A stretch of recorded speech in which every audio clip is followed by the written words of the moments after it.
Alhamdulillah Rabbil Alamin. Wassalatu wassalamu ala asyrafil anbiya'i wal mursalin. Sayyidina wa maulana Muhammad wa ala alihi wa sahbihi ajma'in. Rabbi syrah li sadri wa yassir li amri. Wahlul uqdatam min lisani yafqahu qawli.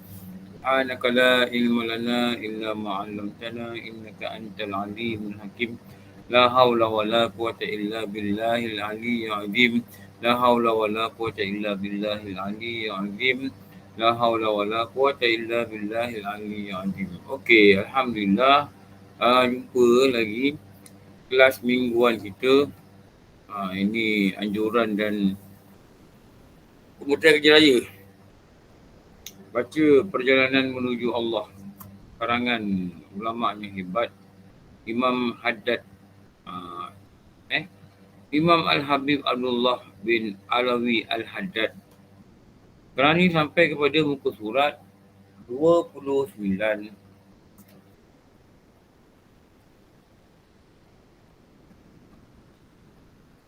Hendaklah setiap orang yang hendak menempuh jalan Allah memperhitungkan baik-baik setiap hembusan nafasnya dan waktunya.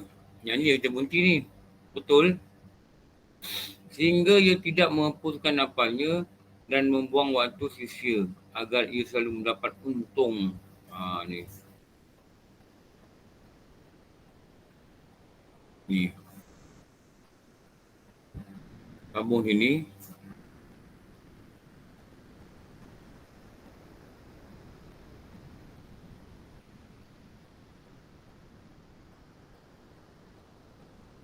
Tulis satu jalan yang penting ni. Seseorang yang tiada membuang masa sia-sia, pastilah ia akan mendapat untung. Dia akan untung. Ulama' dia kata orang tak buang masa dia akan untung. Dia akan untung. Dia untung. Dekat manakah dia akan mendapat untung? Pastilah di dunia dan di akhirat.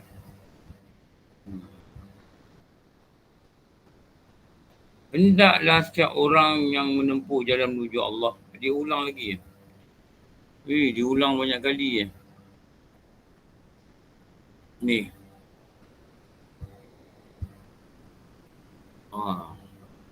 Dia ingatkan kita lagi. Baiknya ulama'-ulama' dulu ni dan sekarang jugalah sama juga. Dia ingatkan kita, orang yang hendak menuju jalan menuju Allah itu mempunyai segala bentuk kebajikan yang dilakukan secara rutin. Ni. Mempunyai bentuk kebajikan yang dilakukan secara rutin. Rutin ni apa? Rutin.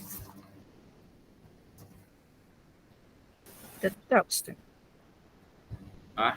Setiap hari tetap. Tetap. Tetap. Setiap hari. Ni. Okey. Bapak Ibu bisa memberi contoh agar difahami dengan baik. Soal aku cakap Indonesia ni.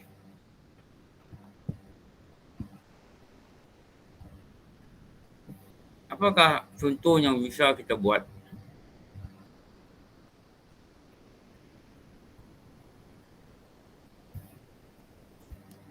Apa paling contoh? Zikir. Contoh. Lepas subuh, masuk duit dalam tabung masjid. ni buat jadikan satu rutin lah. Tak kira lah masuk berapa tu bukan soal dia lah. Amalan. Jadi amalan rutin. Dan digandakan pada hari Jumaat. Lalu masuk. Lepas tu saya cakap pecah duit kecil-kecil. Pecah duit kecil-kecil. Satu hari masuk RM3 tak apa. Isnin RM3. 6 hari RM3. Hari Jumaat RM10. Hari Jumaat RM10. 6 hari RM3. Jadi seminggu tu insyaAllah dia dah ada RM28. RM28. Kalau kali 4. Kalau kali 4 dia ada berapa? RM116. RM124. Berapa RM28 kali 4 90. Allah, berapa kali 4 pun tak dapat? 60 Ustaz. 24 kali 8. 24 kali 8. 24 kali 28 kali 4. 28 kali 4. 112. 112. 18 campur 10, 28. 28 kali 4, 112. Kita dah bagi RM1 keluar rumah kita RM112. Dah, memang tak boleh nak buat apa lah kan. Tapi bantuan lah. Memanglah nak bayar bil api masjid pun 800, 1000, 1,500, 2,000 memang tak cukup nak buat apa-apa. Tapi inilah yang mesti dilakukan untuk orang yang nak menuju jalan Allah. Contoh lepas subuh, masuk duit dalam tabung masjid. Kalau orang perempuan tak pergi masjid, buat satu tabung, tulis situ, tampal, sedekah subuh. Kita masuk duit. Lepas dengan subuh, masuk duit. Nanti bila-bila atau pesan kat suami. Macam saya, isteri saya ni dia pesan kat saya. Kalau lagi masjid, dia pesan kat saya bawa duit ni, saya masuk. Masukkan duit yang dia bagi lah. Masukkan duit dia bagi tu. Kenapa? Memang disyaratkan orang yang tak menuju jalan Allah ni, dia mesti ada kebajikan yang dilakukan secara rutin.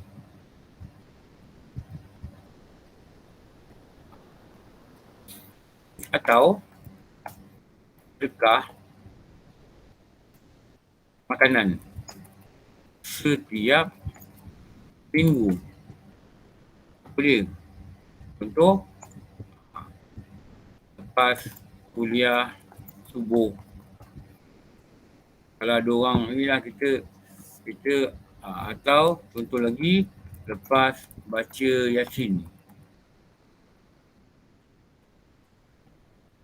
Mana-mana lah, apa-apalah yang kita boleh buat secara rutin.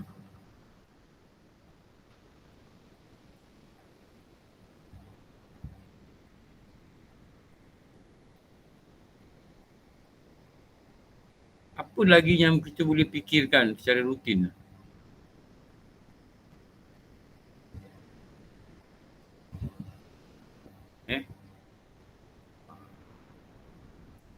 Infak duit makanan di kedai,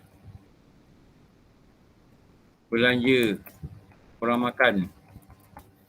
Pagi Jumaat aja ada kedai-kedai dekat gerai-gerai yang orang kita percaya lah.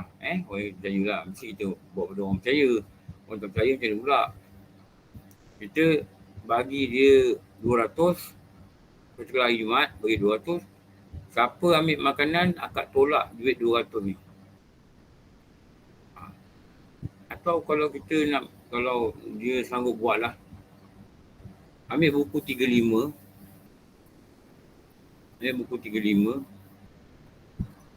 Saya ada buku 35 ni. Oh, kita nampak malam. Dekat lasi ya. Kalau lasi ni, lasi itulah. Ambil buku 35. Kita tulis 200. 200 ke atas. Nanti minta akak ni tulis. Okey, pagi ni orang beli nasi lemak RM8. 8. Lepas tu tulis lagi berapa orang beli nasi lemak, RM4. Lepas tu 200 genap pak. Nanti pulangkan balik buku dekat kita. Pokoknya kita nampak. Tapi kita mesti percaya dengan dia. Tak nak dia pula ambil duit tu. Tak nak. Atau kita duduk sebelah dia pun tak apa. Duduk sebelah dia pagi tu, pukul 7, duduk sebelah dia. Biar dia tulis. Jangan kita yang tulis. Biar dia tulis. Kita tulis kan nampak pula kita yang bagi.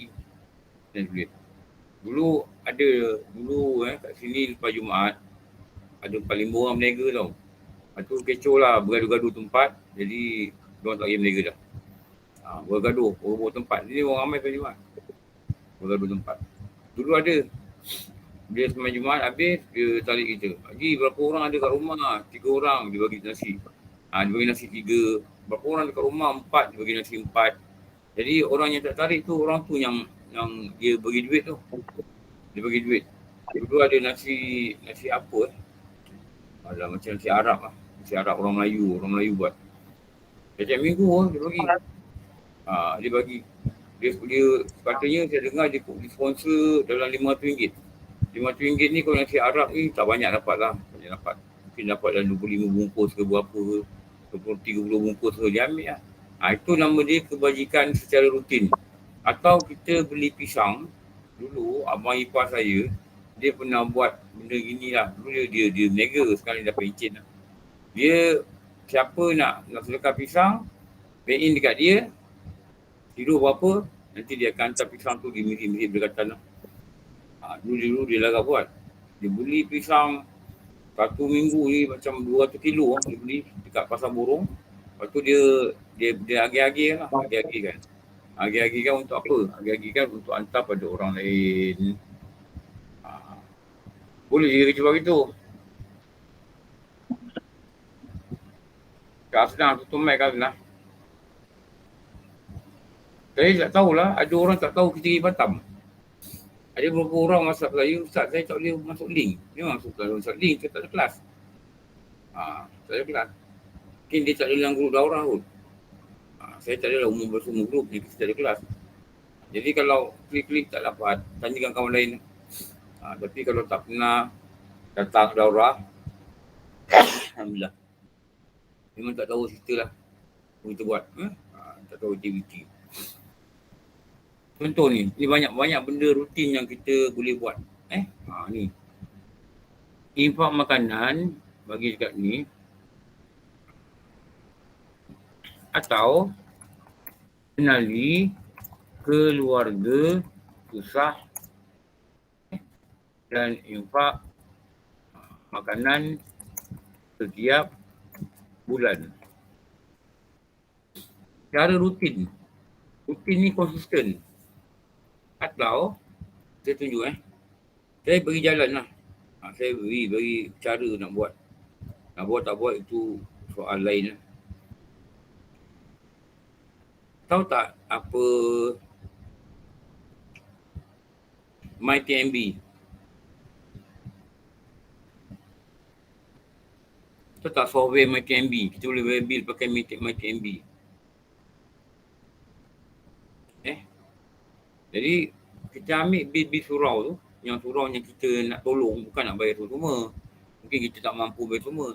Ambil bil dia, account number tu, kita add dalam kita punya MyTMB. Ini contoh kita add, carilah surau-surau yang agak-agak duit tak berapa ada lah. Atau surau rumah kita ada duit, tak apa. Kita masuk, nanti tiap bulan kita bayarkan bil dia. Nanti kita akan nampak bil dia. Mungkin kalau surau-surau besar ni, mungkin bil dia 800, 1200. Jadi kita ni setiap bulan kita constant bagi dia 100.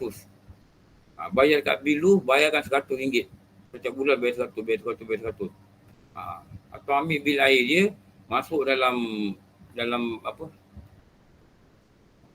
Masuk dalam apps. Kalau bil air ni, dia punya app ni, apa air Selangor. Air Selangor. Tapi kita ambil account number dia. Mintalah dengan JK ke atau apa ke. Air Selangor. Saya beritahu dengan dia yang kita bayar bil, saya beritahu dengan dia. Masuk je dekat Air Selangor tu, Kita ambil dia punya account number, kita save dalam kita punya apps Air Selangor. Nanti bila kita bayar bil air rumah kita, kita bayar sekali bil air surau tu. Walaupun tak bayar semua, kita tak mau yang kita mampu lah. Okey, 100 kita bayar bil air dia. Tapi setiap bulan buat dengan konsisten. Kenapa kita buat?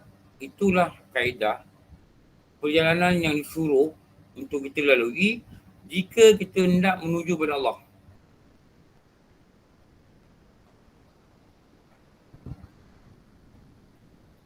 Atau somebody dalam ni, dalam kusyah ni, organize, okey, kita nak collect RM40, RM20 bil api, RM20 bil air, dan kita akan bayar pada surau-surau yang terpilih.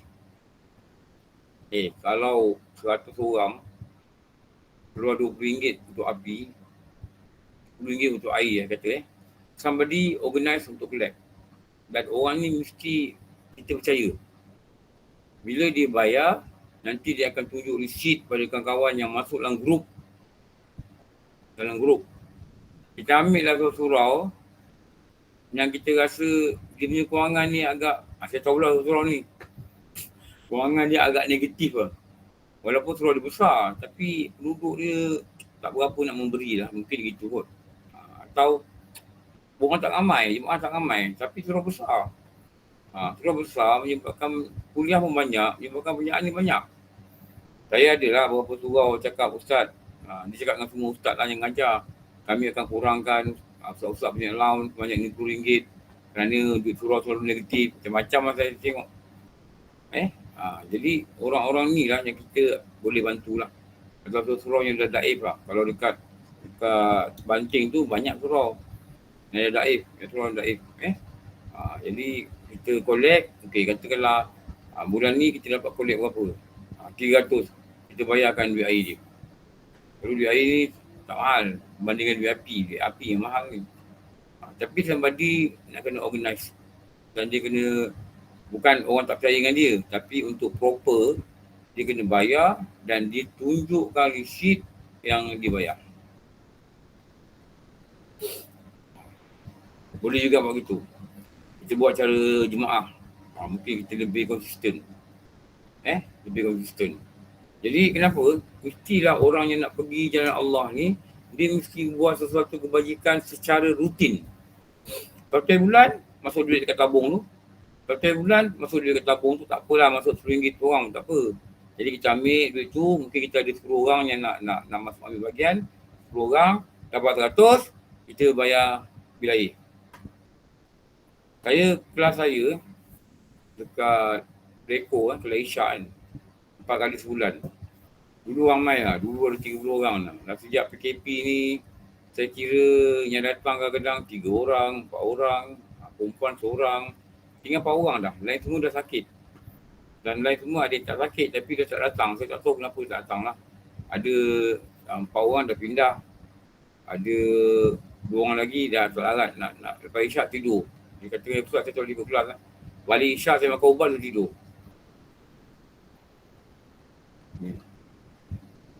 Jadi yelah tak ramai orang lah. Tapi setiap kali kelas nanti Dr. Johari akan bagi tabung. Dan setiap bulan dia akan cakap lah, bulan ni kutipan berapa ringgit. Adalah dalam bulan tu kalau 4-5 orang je belajar, selalu kutipannya sebulan ni 100 lebih, 200 itu lah. Jadi nanti bila apa-apa benda yang mereka dapat tahu maklumat, ada surau nak bersalam ke apa benda yang kita kenali surau ni agak daif, jadi mereka akan tanya persetujuan orang ramai lah. Daripada saya kata saya setuju lah apa nak buat lah. Saya lah. Tanya persetujuan, diorang nak sumbang pada ni lah. Adalah badan-badan surau yang kita kenali memang dia daif. Dia daif. Lepas tu kita pernah sumbang untuk masa banjir. Walaupun tak banyak mana bagi. 1,500 kan untuk satu keluarga, 2 keluarga. Tak apalah. Jadi kita ada sumbangan secara konsisten pada duit tabung tu. Nanti 4-5 bulan sekali kita fikir tabung nak buat apa. Pernah kita bayar bil surau, bil air surau tu pernah. Bayar bil api sebagian pun pernah. Macam mana kita buat. Jadi kita masuk tabung. Tabung tu lampu roda, kotak roda berjalan. Kalau siapa nak organize lah. Saya tak nak organize sebab saya tak nak nanti jadi cerita yang tak bagus kan. Sebab saya yang ajar, saya yang cakap. Saya tak nak dua cerita. Cerita nanti kata saya kolej dia orang. Tu saya tak nak. Ini agak sensitif. Tapi kalau somebody yang nak buat, silakan. Okey. Apa lagi? Tanpa meninggalkannya sedikit pun di waktu sulit atau di waktu lapang. Sulit pun bagi duit, lapang pun bagi duit. Kalau nilai sikit, RM10 sebulan kan, saya rasa boleh kot. Saya rasa boleh. Jalan boleh, melancong boleh. Boleh. Tidak meninggalkannya. Secara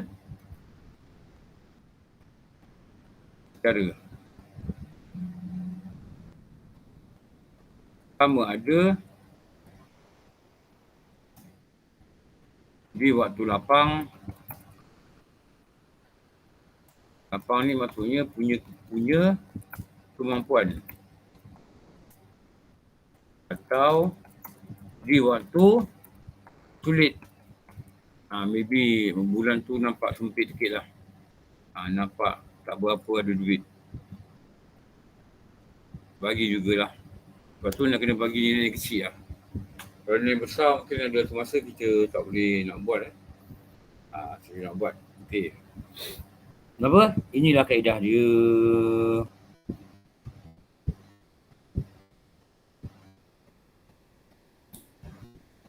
Apa lagi?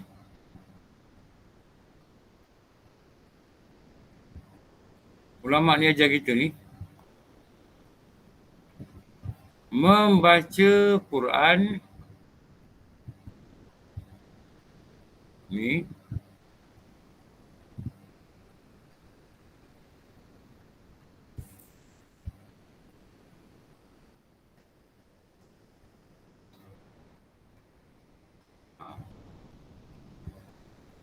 dengan banyak.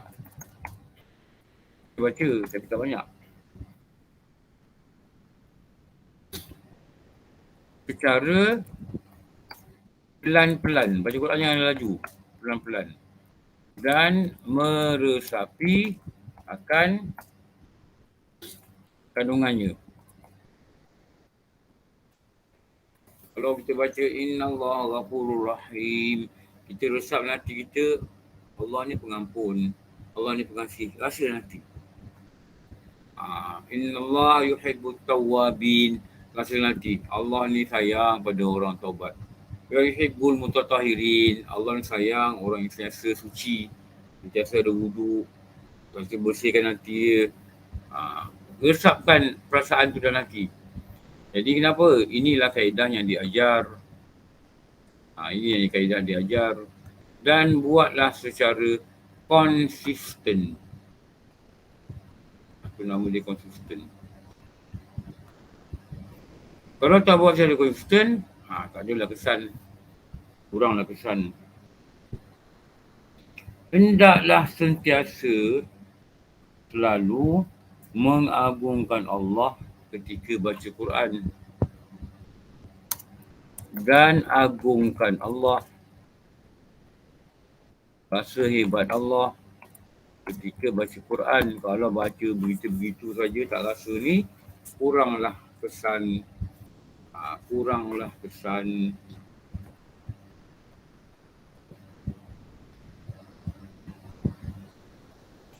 Bukan seperti yang dilakukan oleh orang lalai dari Allah.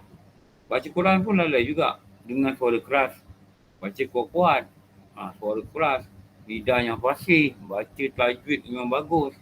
Tapi hati mereka kosong dari mengagungkan Allah SWT.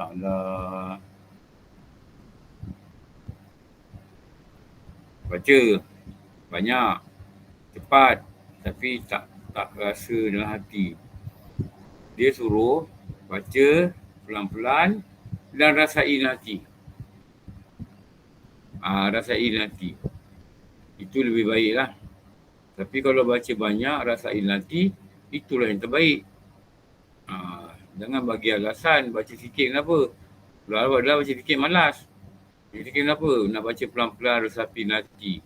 Jangan kata itu. Jangan tipu diri kita sendiri lah. Kalau kita malas, itu benda yang sangat tidak baik untuk dilakukan.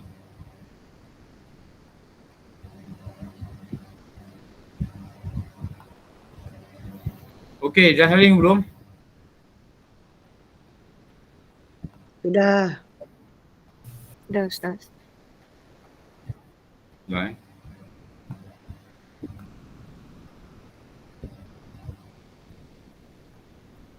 Apa lagi kalau ia berulang kali khatam Quran, tetapi ia terdapat meresapi kandungannya kerana ia tidak mengerti. Elok baca Quran ni yang ada terjemah tu lah.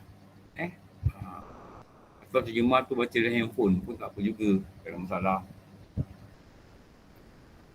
Andai kata seorang mengerti kandungan isi Al-Quran, tentunya ia akan mengamalkannya kerana ilmu tidak akan berguna jika tidak diamalkan oleh pemiliknya.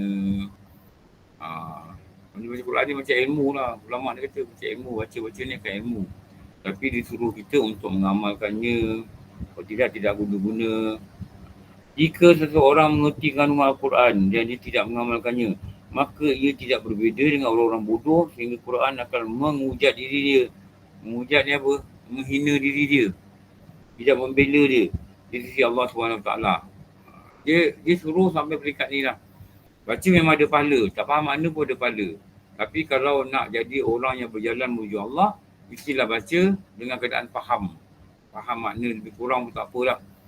Betul nak baca tafsir pun tak apa, itu lagi bagus. Tentunya orang bodoh akan lebih baik daripada orang itu. Kerana itu, ada pepatah yang mengatakan, setiap ilmu yang tidak berguna bagimu, maka kebodohan lebih baik bagimu daripadanya. Jadi ilmu ni mesti nak kena faham. Ilmu ni mesti nak kena amalkan. Semalam kita baca Gurindam 12. Tengok perkataan dia adalah banyak beruntuk pada nasihat. Berkatnya Gurindam tu, berkatnya kata-kata Raja Ali ni, berkatnya sampai dibaca beratus tahun sampai sekarang. Orang masih baca, orang masih tengok, orang masih ziarah sampai sekarang. Walaupun di makam yang terpencil lah, di Tanjung Penyengat ni terpencil lah kira. Orang sanggup datang. Walaupun naik speedboat, lepas speedboat naik bas, lepas bas naik boat lagi kita masih datang. Kita semalam macam mana daripada Batam naik bas. Lepas Batam naik speedboat. Lepas naik speedboat naik bas lagi. Lepas naik bas lagi Bot naik pom-pom.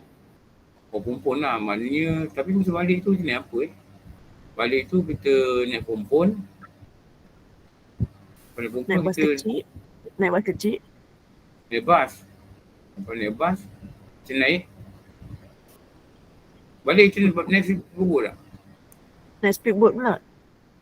Oh sama Sama perjalanan Sama. Tak pasal Dua kali bas, dua kali bot.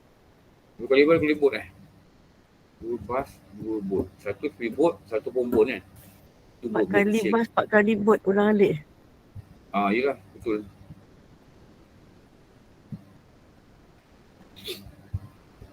Okey. Orang sanggup datang pada tempat yang terpencil. Kita terpencil tu. Orang tu. Saya tanya dengan orang yang bawa kami tu lah. Adakah dia tukar apa dia panggil tu? Motornya naik 2 orang tu. Panggil apa? Apa dia panggil?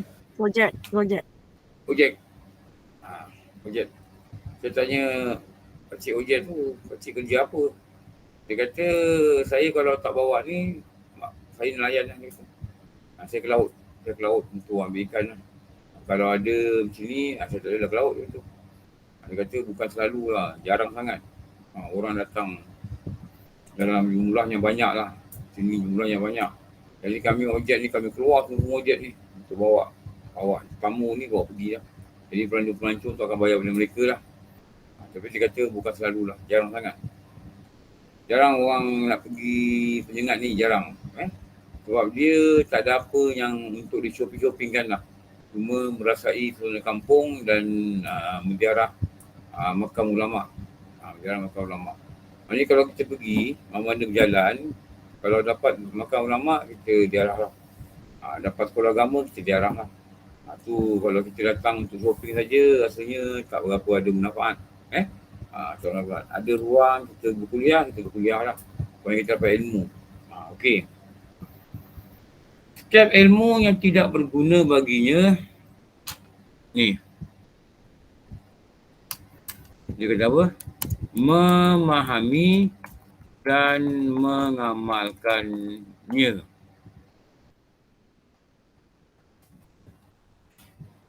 Ni. Ada satu perkataan pepatah. Ini nama pepatah.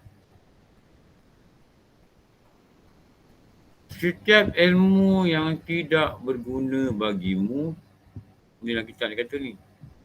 Ni kena ambil perhatian.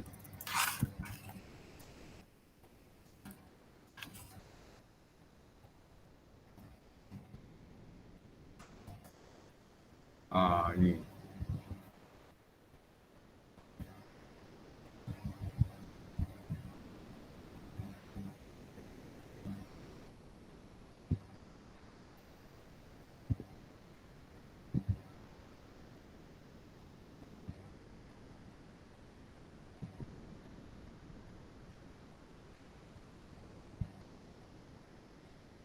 Ada pepatah lagi tak?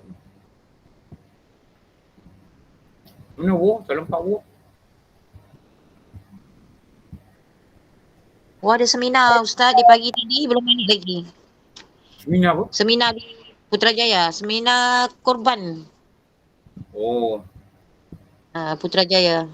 Surau hantar. Surau hantar seminar Putrajaya korban lah. Yelah betul tu nak korban ni. Lagi. Okey. Setiap ilmu yang tidak berguna bagimu.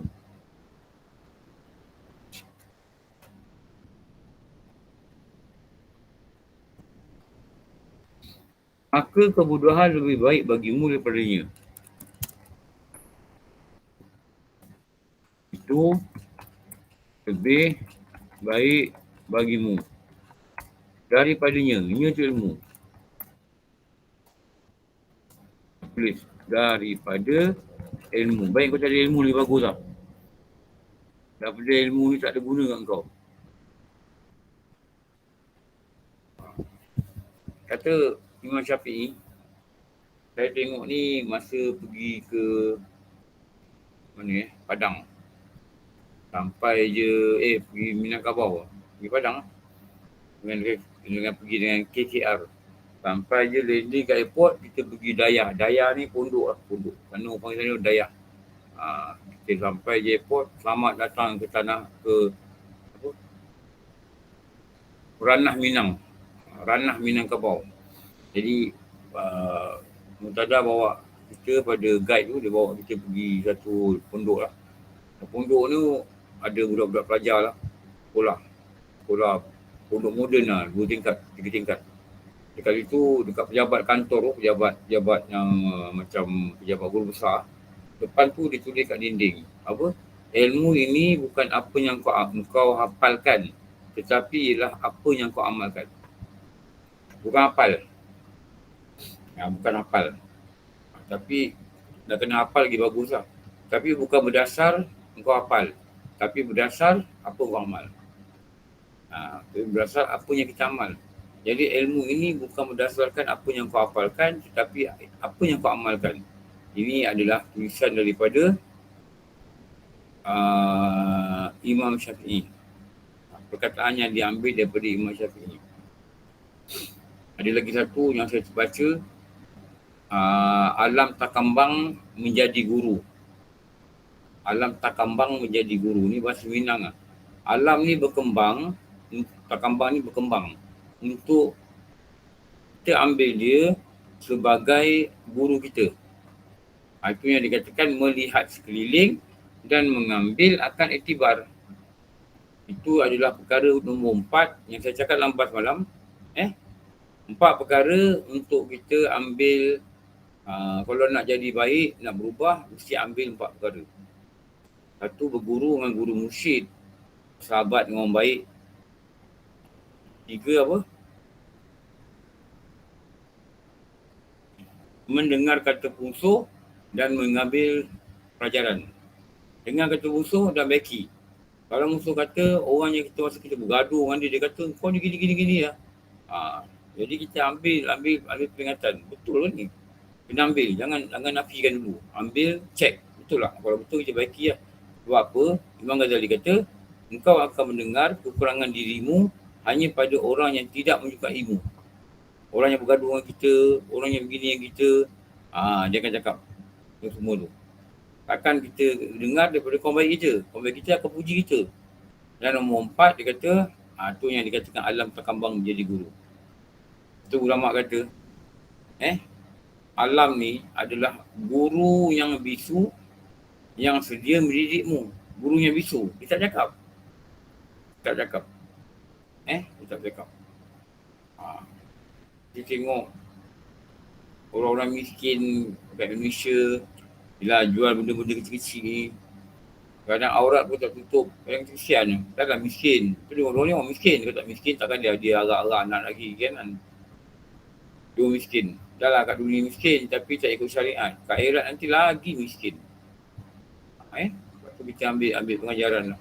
Kalau kita boleh letak tudung atas kepala, boleh letak aurat, bukan sebab keupayaan kita, bukan sebab kita ni baik, tapi adalah kurnia Allah semata-mata. Jadi ambil pengajaran lah, kita boleh tudung labu, ini semua kurnia Allah semata-mata. Bukan kita kata kita baik, tak. Ingatlah, ini semua daripada Allah semata.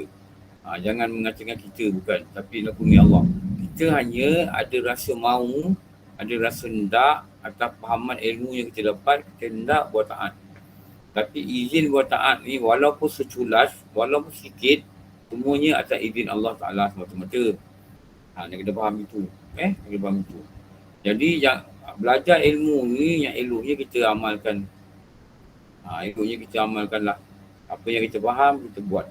Apa yang kita faham, kita buat. Apa yang kita faham, kita buat. Kalau tidak nanti dia tak guna ada ilmu. Ulama ni kata, Imam Alawi Al-Haddad dia kata tak guna ilmu yang ada kat kau. Kalau engkau tidak mengamalkan dan kau tidak memberi manfaat akan dirimu. Belajar tak berubah, maknanya tak ada beri manfaat akan dirimu. Kalau belajar makin amal makin sikit, tidak ada manfaat akan dirimu. Kalau belajar, kalau marah ni makin marah. Kalau saat marah tak boleh buang hati. Tidak ada manfaat bagi dirimu. Kalau belajar ni tak rasa, apa saja kebaikan kita buat ni Allah yang izinkan. Ilmu itu tidak manfaat bagi dirimu. Dia rasa agung Allah, ilmu tidak mendapat ilmu. Cuma belajar kata Allah ni hebat, Allah ni agung, Allah ni berkuasa, Allah ni kudrah, Allah ni kendak. Tapi dalam kehidupan harian tidak diamalkan. Tidak ada manfaat bagi dirimu. Tu nak kena ingat perkataan tu lah. Kata bedok, baik ilmu tak ada dengan kau pun sama. Rupa. Ada ilmu, tak ada ilmu, tak nak berubah. Tu nak berubah. Macam tak ada manfaat. Ingat apa yang kata Imam Ghazali dalam Ayyuhal Walad. Pada nasihat-nasihat yang tulis. Apa dia kata? Kalau engkau menuntut ilmu, kalau engkau menuntut ilmu dan engkau tidak membuat koreksi atas dirimu. Tu bahasa moden tu. Kalau engkau tidak buat koreksi atas dirimu. Koreksi ni apa? Baiki. Pembetulan. Pembetulan. Ingatlah nanti engkau akan menjerit di padang mahsyar dengan perkataan ini. Apa perkataan tu? Rabbana absarna wa sami'na farji'na na'mal solihah. Apa dia tu? Engkau akan menjerit dengan mengatakan, wahai Tuhan, aku telah lihat, aku telah dengar. Absarna wa sami'na farji'na, dan kembalikanlah aku ke dunia. Supaya na'mal solihah, supaya aku dapat buat amal soleh. Imam Ghazali kata benda ni akan terjadi pada siapa? Pada orang-orang yang belajar agama tapi tak berubah. Tak berubah. Penampilan tak berubah, cara tutup aurat pun tak berubah. Dia tak ada rasa nak berubah. Dia tak ada rasa dia nak buat satu perubahan yang baik. Kalau dulu tak kisah, abang ipar datang rumah tak pakai tudung. Abang ipar datang rumah dia tu tahu abang ipar ni bukan mahram. Sekarang dah belajar pun perangai serupa. Serupa. Maknanya tidak ada perubahan dibuat. Tidak ada betulan yang dibuat pada diri dia. Walaupun dia telah mempelajari akal ilmu. Nanti dia akan menjerit di pandang masyarakat. Rabbana absarna wa sami'na farjina na'mal solihah. Itu yang penting ni kita ni melakukan perubahan lah. Kita jangan hitung orang lain lah. Kita hitung diri kita. Dulu aku tak belajar macam ni. Aku dah belajar pun macam ni. Kerana aku tak belajar macam ni. Aku dah belajar lagi teruk daripada aku tak belajar. Jadi maknanya lagi teruk lah keadaan tu. Moga-moga Allah tolong kita lah. Allah dengan rahmat dia. Dia ada kasih sayang dia pada hamba dia. Dia tolong kita lah. Tolong kita untuk berubah. Tolong kita untuk kita meningkatkan amal lah. Sebelum pasti dah satu hari nanti dalam WhatsApp Kusha nanti dalam WhatsApp daurah adalah berita kata apa? Dah meninggal dunia. Saya baca satu WhatsApp ni. Saya tak baca tu WhatsApp ni. WhatsApp ni daripada guru MNI. Minta tolong tapi dah jumpa dah. Dulu pengurusi Al-Falah.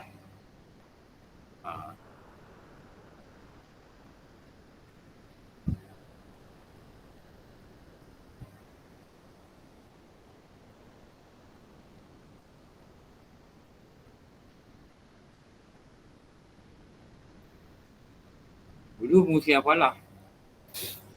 Al-Falah ni orang panggil dia Wak Saibul. Pada hari semalam ke bila saya tak ingat. Tapi ada baca tadi. Dia keluar rumah lepas asar.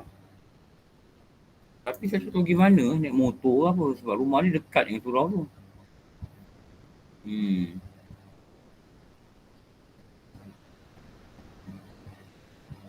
Dia baca WhatsApp dia.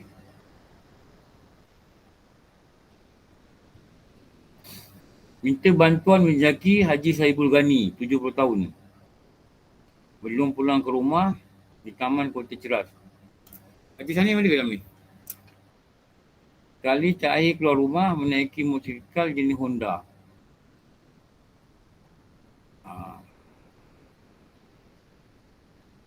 Last kali orang jumpa dia kat mana?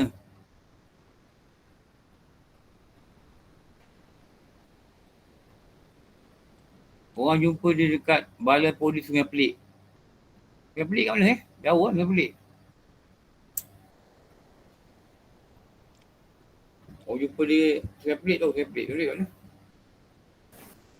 Selangor lah kan, Selangor. Sebelah Kelang Ustaz. Sebelah Kelang. Sebelah Kelang lah. Panting ada sana. Rumah dia dekat jalan tu, surau Al-Falah tu, depan tu, di mana rumah ada surau tu, rumah dia. Rumah dia. Saya tak tahu macam mana sampai Sungai Pelik. Tapi apa yang saya dengar, dia ni dah, ingatan dia dah tak berapa elok lah. Ingatan tak berapa elok. Dalam grup ni ada pula yang kata, lain kali kalau ayah call, tak dapat angkat, call balik. Call balik. Rupanya ayah dia ada call. Ayah jatuh motor. Jadi bila tak ada orang datang, jadi orang hantar dia ke balai polis. Dia cedera lah sikit. Tak adalah cedera teruk. Sikit. Dia mungkin tak tahu. Sekarang ni saya pun tak cerita. Saya nak tanya juga nanti. Macam mana dulu sampai Sungai Pelik? Dia ni orang Johor. Macam mana dia boleh naik motor ke Sungai Pelik? Apa yang pelik tu? Takut dia dah tak ingat tau. Dia tak ingat. Dia atau ada apa-apalah. Dia kecil acing anak dia apa. Dia tak tahulah. Dia sampai ke Sungai Pelik. Macam mana dia boleh jatuh motor dekat Sungai Pelik? Sungai Pelik jauh tau. Sungai Pelik kalau dia bersini, dia Kelang. Lepas tu dia ke arah, saya dah pergi kerja dulu Sungai Pelik tu. Lepas Sungai Pelik apa? Kalau dia bersini. Sungai Pelik, jauh Sungai Pelik ni. Sungai Pelik. Lepas tu dalam grup ni ada pakcik-pakcik dia kata lah, lain kali kalau ayah call, miss call, tolong call balik. Mungkin anak-anak dia tak call balik. Tak call balik. Bila dah lama tengok miss call baru call balik, tengok barulah ayah dia ni dalam keadaan tak ingat, kata dia dekat balai polis dengan pelik. Betul lah polis ni mungkin tak dapat nak call anak dia ke, saya tahu lah apa cerita sebenarnya, tak tahu lah. Tapi dia memang dah uzur lah, dah uzur. Dulu dia kongsi surau. Dulu surau. Dia dah uzur lah. Kak Kuci dia tanya apa?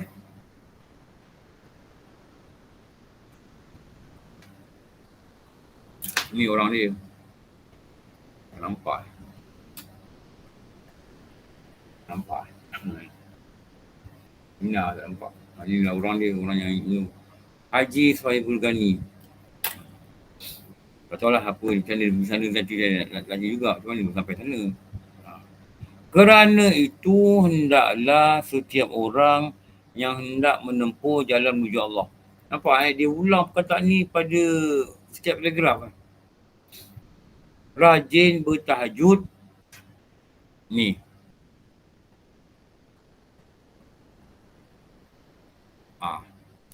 Sini. Dulu dia imam. Sekarang ni orang tak jadi imam. Sebab ada satu kes. Dia kentut. Dia tak sedar dia kentut. Masa dia jadi imam. Orang habis farakah tapi dia kata dia tak kentut. Waktu tu orang perasan yang dia dah tak berapa ingat lah. Dia ni dulu tentera. Dulu dia pernah jadi fungsi masjid MNI. Satu penggal. Dia dah jadi fungsi masjid masa umur dia 60 lebih lah. Dan dia beberapa kali jadi fungsi surau. Surau yang Al-Falah tu lah. Fungsi masjid pernah jadi, surau pernah jadi. Masa dia sihat lah. Masa sihat. Ini dulu unit semboyan. Saya tahu lah cerita dia kapang saya dulu. Dia dulu kalau balik kampung dia bagi saya siku. Siku kat rumah dia, kampung dia siku besar. Ni dia tak bersihat lah, dia gantung pada anak dia. Okey. Ni rajin bertahajud.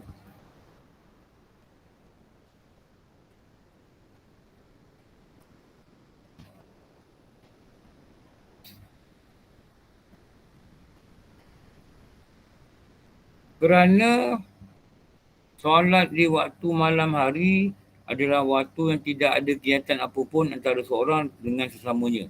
Malam hari kita ada urusan sama makhluk. Orang semua tidur.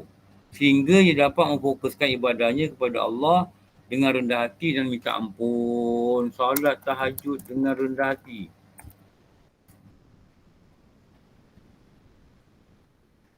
Dengan rendah hati dan minta ampun. Dalam solat tahajud ni mesti ada rasa rendah hati lah.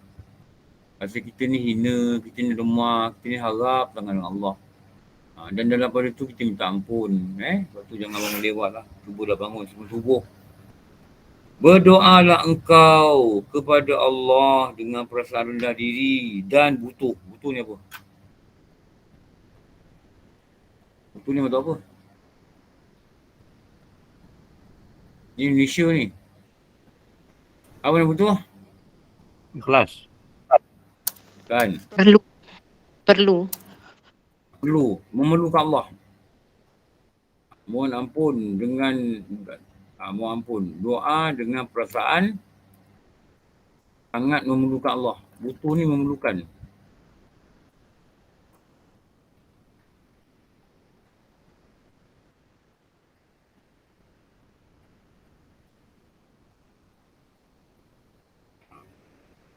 Sangat memerlukan Allah.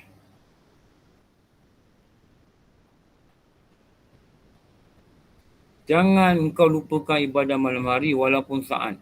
Terutama di akhir malam. Hendaklah engkau dalam keadaan berzikir kepada Allah.